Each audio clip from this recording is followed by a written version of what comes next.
Hey everybody, it's Dale Archer with Expedition Off-Road, and today's off-road ops tip is about wildlife management areas, forest service areas, and just places for good beginner rides and some of the do's and don'ts. So we are here today on the trailhead of the Atlanta track of the Dawson Wildlife Management Area, Dawson Forest up here.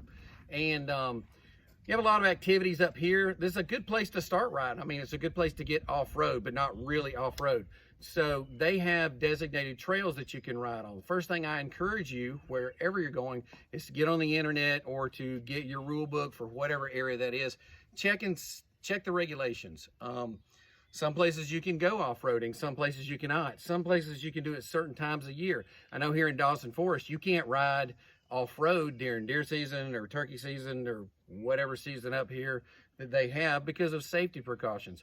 Also, they might be having an event. They may be working on the roads. Check the website, check it with your local departments and see where you can ride. Also, something I encourage you to do, if you're gonna ride somewhere, get you a Forest Service map, because a lot of times we get in these different wildlife management areas, national forest, and GPS doesn't work. And if you don't know where you're at, you don't know where you're at. So check with these places first. Also, you'll see there's a little brown tower right here, and there's some clipboards with some information on them.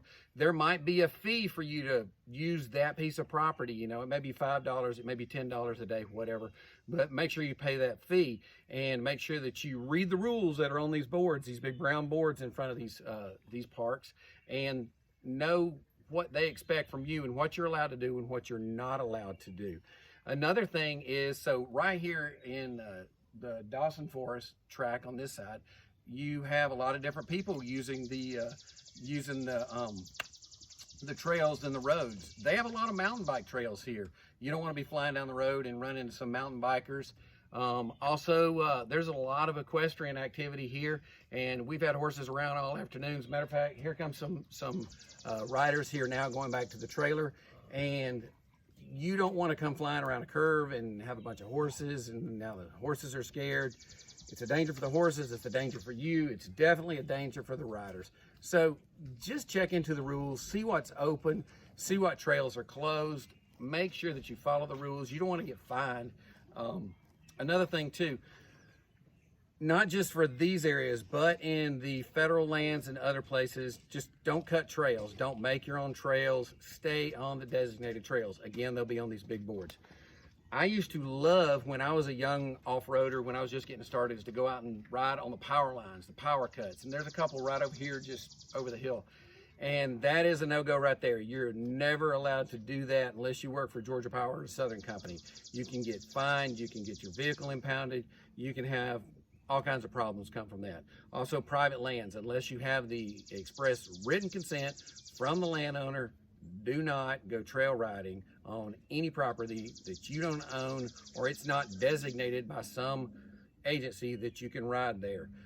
One of the good options too, especially around here in North Georgia and up in Tennessee, is off-road parks. We got a few off-road parks now. You can always go riding there. And the most important thing of all when you're going off-road, do not ride alone. Make sure you take another vehicle with you. Make sure you have backup communication. Make sure somebody knows where you're at so you don't end up lost on the back of a milk jug.